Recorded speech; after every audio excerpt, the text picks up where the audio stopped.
बिस्मिल्लाहिर्रहमानिर्रहीम अस्सलाम वालेकुम। दोस्तों, जब बाबरी मस्जिद में पंडित गए पूजा पाठ करने के लिए और वहाँ पे उन्होंने जो मोजज़ा अपनी आँखों से देखा, उससे मुतासर होके काफ़ी हिंदू जो हैं वो मुसलमान हो रहे हैं। तो दोस्तों, आज मैं आपको एक हिंदू के बारे में बताने लगा हूँ जो अभी मुसलमान हुआ है। दोस्तों, बाबरी मस्जिद में होने वाले मोजज़े को लेकर मोदी की दिन ब दिन परेशानी बढ़ती जा रही है।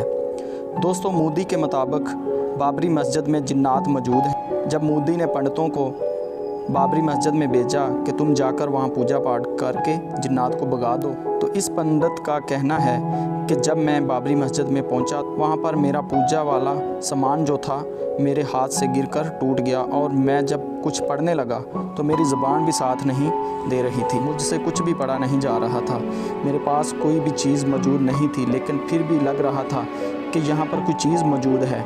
और मुझे गैब से आवाज़ आई कि तुम इस्लाम कबूल कर लो, क्योंकि इस्लाम ही सीधा रास्ता है। तुम गुमराही की ज़िंदगी गुजार रहे हो, इस गुमराही की ज़िंदगी को छोड़कर इस्लाम कबूल कर लो, क्योंकि मोहम्मद का दीन ही सच्चा दीन है।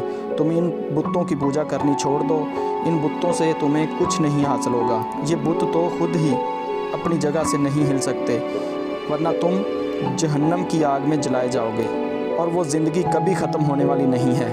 हिंदू पंडित का कहना था कि मैंने इसी वक्त खड़े खड़े ही इस्लाम कबूल कर लिया, क्योंकि इस गैब की आवाज़ से मैं बहुत मुतासर हुआ था। दोस्तों, पंडित का कहना है कि अल्लाह का लाख लाख शुक्र है कि अल्लाह ताला ने मुझे सीधा रास्ता दिखाया।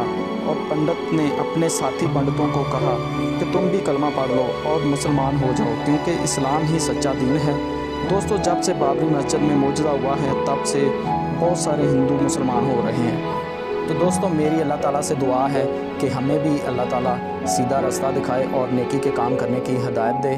तो दोस्तों, अगर आपको ये वीडियो पसंद आई तो इस वीडियो को लाइक शेयर ज़रूर करें और चैनल को ज़रूर सब्सक्राइब कर लें, ताकि हमारी आने वाली हर वीडियो का नोटिफिकेशन आपको मिलता रहे। तो दोस्तों, मिलते हैं किसी नेक्स्ट वीडियो में, तब तक के लिए अल्लाह हाफ़िज़।